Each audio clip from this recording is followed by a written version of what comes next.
In this video, I'm going to show you my army and run through all of my lists for BrisCon 2019.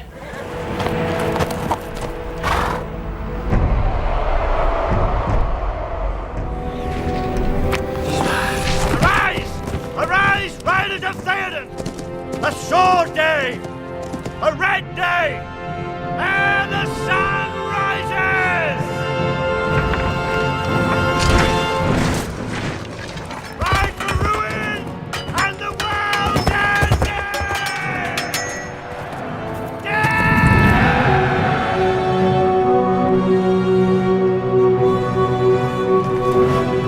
Welcome to Zorpazorp Gaming, my name's Lachie Keen and welcome to the next installment of the Muster of Rohan, where we follow my Rohan army through the 2019 League season. It is currently the morning of BrisCon 2019, it is 6 AM and I was up until 2:30 last night getting these guys ready to go to tabletop standard. They're not 100% where I want them to be. The last kind of 5 or 6 models I certainly had to rush. You can see that Gamling's banner isn't done, my other royal standards aren't finished, and I'm not even going to show you the Theoden dismount, which I forgot about and then had to do at the very end, and I speed painted the entire model in 22 minutes. It's awful. I'll be stripping that later tonight after the tournament. But they are ready to go and they are painted enough to get me full painting points in today's tournament. So today's of course the day of our Middle-earth Grand Tournament at BrisCon 2019, which is an 800 point escalating event. So the first round is 200 points, then 450, then 600, and then final round number 4 at a full 800 points.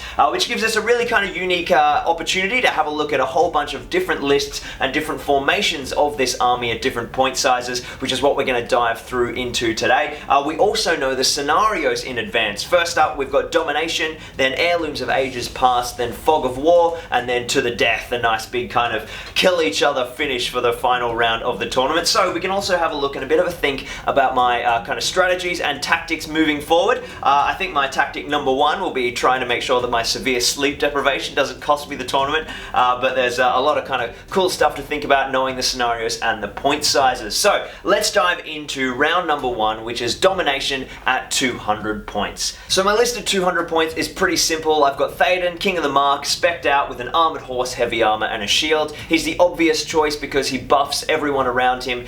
He's definitely got to be in there. He's always your first pick in any Rohan army most of the time now. And then accompanying him, there is 5 Royal Guard with throwing spears and 1 Royal Guard with no additional equipment. So just as many Royal Guard as I could fit, and Theoden himself. I guess tactics wise it's going to be pretty simple, obviously keeping ourselves in a fairly tight little bubble and probably just hitting the enemy as hard as I can, trying to wipe them and get them down to quarter as soon as possible, and then kind of evaluating tabletop position from there and trying to score some objectives as well. I guess it will depend on the list I come up against. If it's something that is really shooty heavy, I have to kind of use my maneuverability to avoid a lot of that kind of archery and bow fire before we get into the fight, and then just sink my forces into the enemy lines and try and kind of heroic combat my way through. I've got 3 points of might, and then of course because this is the Riders of Theoden Legendary Legion, I've also got that free heroic combat or strike due to the death special rule, and I'm sure that's going to be pretty invaluable at low points numbers.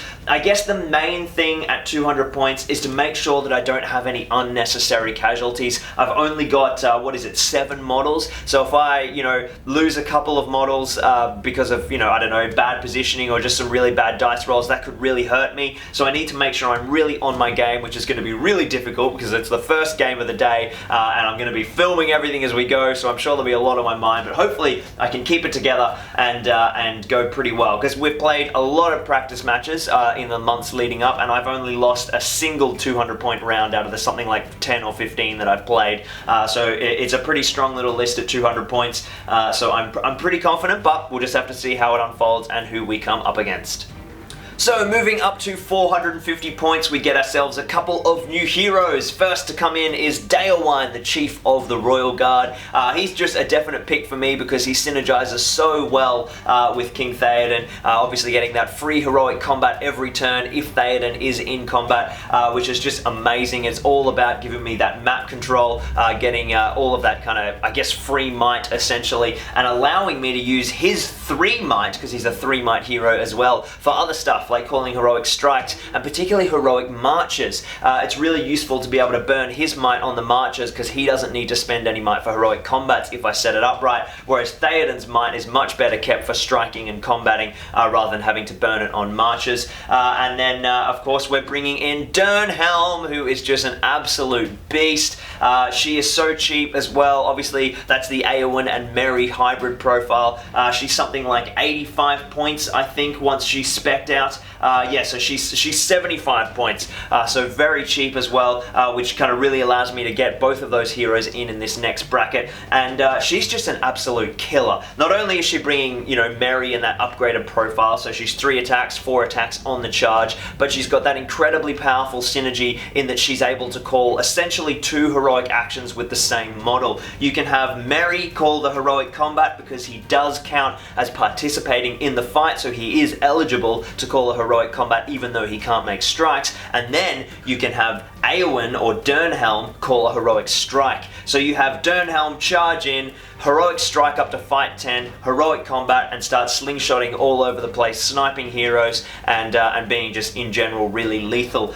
So she's a big part of my strategy in fighting against high fight value heroes as well as kind of high fight value armies, and you know, making sure that we really mince all of those elves and pesky high fight opponents. So it should be pretty spicy. Now in terms of our scenario, we're playing Heirloom of Ages Past. Now that of course has the Maelstrom of Battle deployment, so I've got 3 warbands now, so I'm splitting up the rest of my Royal Guard, and the Royal Guard that are joining us are, we have Theoden and 1 Royal Guard with a banner. We're bringing our first banner into the force, and then he's got 5 Royal Guard with throwing spears in his warband, and then Dioramas is in his own warband with 2 Royal Guard with throwing spears, and then Dernhelm is in her own warband with 2 Royal Guard. So one major tactic will of course be to try and bring those forces back together as close as possible, depending on how the Maelstrom of Battle deployment kind of serves me. Particularly Dioramas and Dernhelm, I need to at least get one of them back with Theoden to make sure that someone can't kind of pick him off with his warband. That's why he's got the larger percentage of Royal Guard, to give that big fight 5 bubble in case the other forces get split up. So bringing them back together, and then obviously the objectives are really heavily weighted in favor of digging up that relic.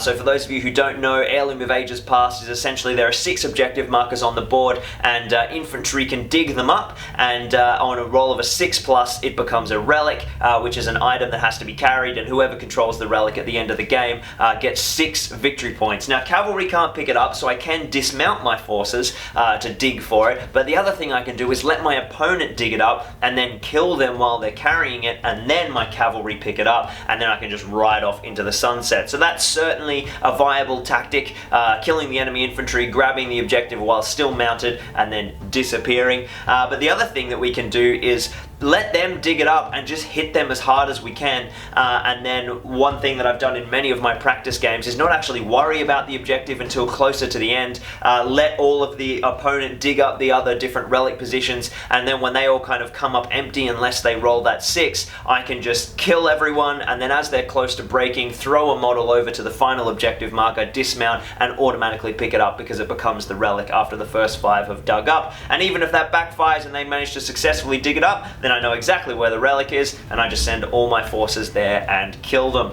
So should be pretty interesting. The only kind of issue is that at 450 points, people will start to be bringing big models, big heroes, things like Aragorn, things like the Witch King on Fellbeast.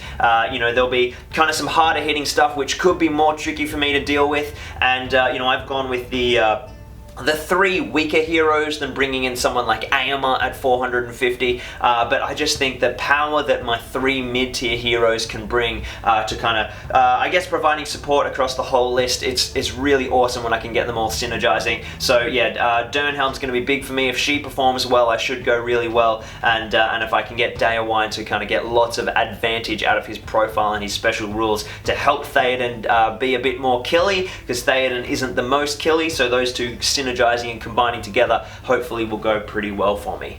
Alright, so 600 points. Here comes the big boy. Gamling with his Royal Standard joins the army. He's the only extra hero to jump in, so we're now sitting at 5 heroes if we include Merry. But of course he brings the magical Might Machine, which is going to be absolutely key at 600 points. As you can see, I'm maxing out on cramming as many heroes into this list as possible and keeping my numbers relatively low, focusing on being really hero heavy. The more heroes we have, the more I can trigger and more value I can get out of that death special rule, but of course it also means I can get more and more might back. Now a particularly key synergy here is the Dernhelm and Gamling combination, getting Merry and Eowyn to swing off that heroic combat fight, killing a whole bunch of guys and then making sure that with that heroic combat they land back next to Gamling so that the next turn they get both of those might points back. It's a pretty, lethal combination. The big thing of course is that Gamling's only fight 4 as a hero. He doesn't get the -1 with the banner, but he is only fight 4, whereas all of my other heroes are fight 5.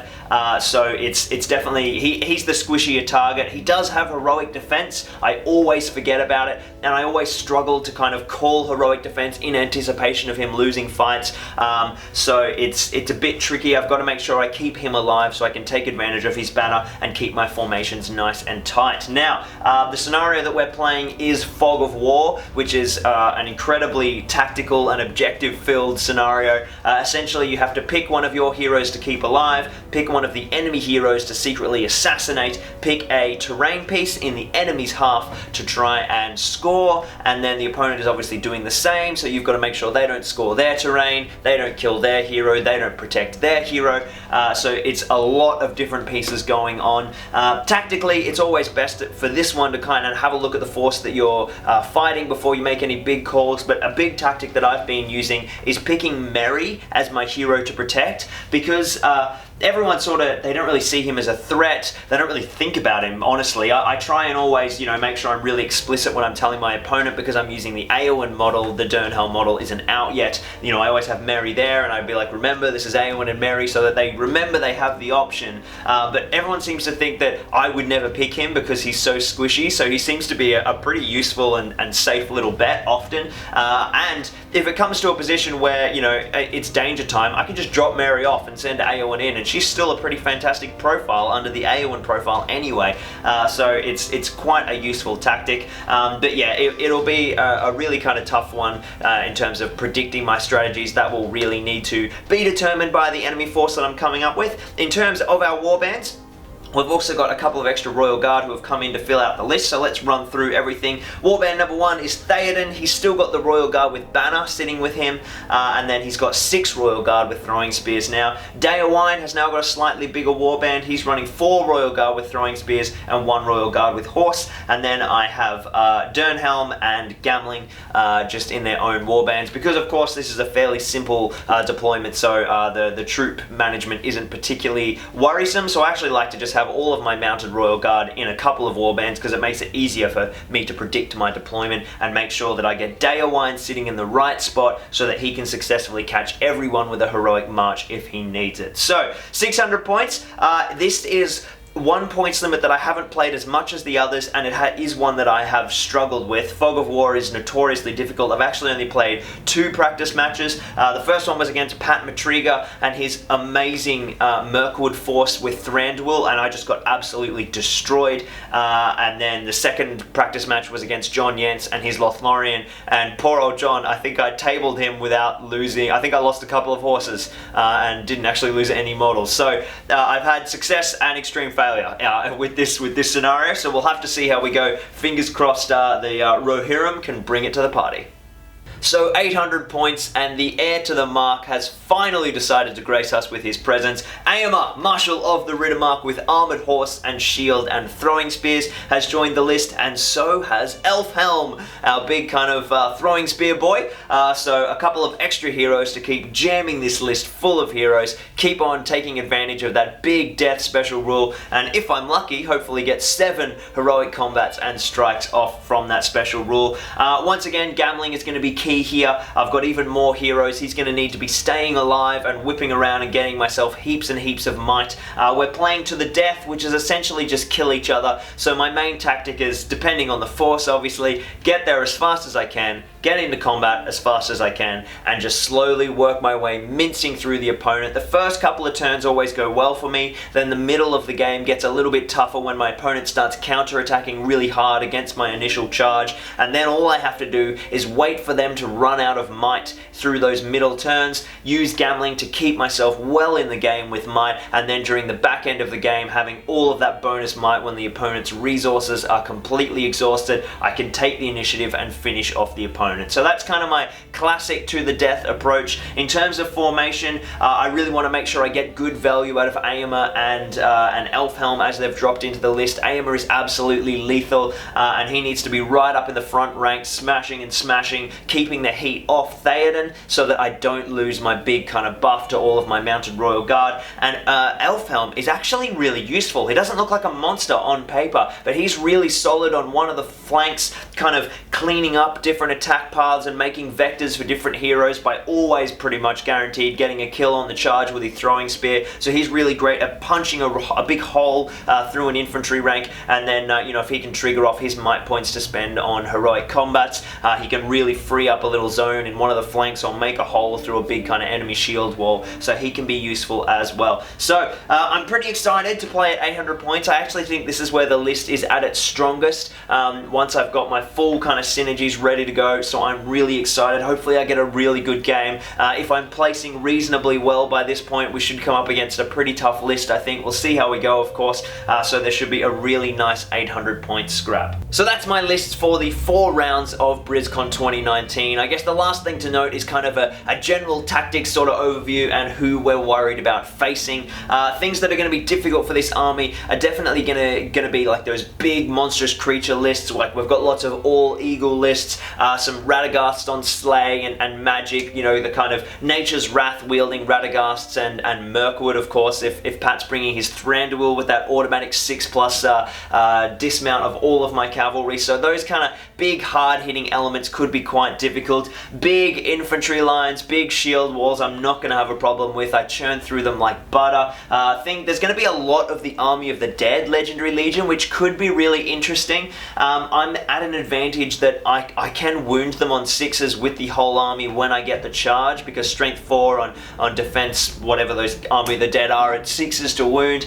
So as long as I'm getting the charge regularly against Army of the Dead, that could be a good thing for me. Of course, they do have Aragorn and often Legolas and Gimli if they're bringing the full scale 3 hunters in at 800 points. So that sort of stuff could be tricky. Aragorn's a big player and there's going to be a lot of Aragorn. And I guess other really high shooty elements. Now, in my practice games, I've always been terrified of high shooty armies, things like elves or Avenger Bolt Throwers for Gondor. But in the past, I've always been really good at using my maneuverability to really limit the opponent's shooting, and shooting has actually never been a problem for me in the practice match. So it's all about taking the time and letting yourself spend the time in those early turns, not rushing through them, to make sure that your strategy and your formation and your positioning is on point, and to make sure that the opponent can't dictate to you where you go based off the shooting. So shooting shouldn't be too much of a problem, but if I put myself in a bad spot, they can certainly make some kills. Legolas is, of course, another kind of threat for that as well, because he can auto hit, you know, Theoden's horse, take out Snowmane, but I do have Horse Lord to kind of counter that. So yeah, it's going to be really interesting to see what kind of forces we come up against. There's a lot of variety. We've got 38 players with a lot of different lists, so it should be really interesting to see how we go. Well, that's it for me for this kind of BrisCon preparation video. I need to put these guys back in the army case and get on down to BrisCon. It's going to be an absolutely epic day. I'm really amped. We've got a really great vibe in the community at the moment, and we're going to have some incredible games. So make sure you guys stick around. I'll actually be uploading this video like next week, so on the same day that this video comes out, the first battle report is also going to come out, so I'll link that over here, so you guys can check that out straight away and see how I go in round 1. Make sure you check out the rest of the Muster of Rohan if you want to see this army coming together, and feel free to check out the rest of the channel if you haven't seen everything down there. Subscribe if you're new around here. In the meantime, keep on SPG gaming. Cheers guys, thanks for watching.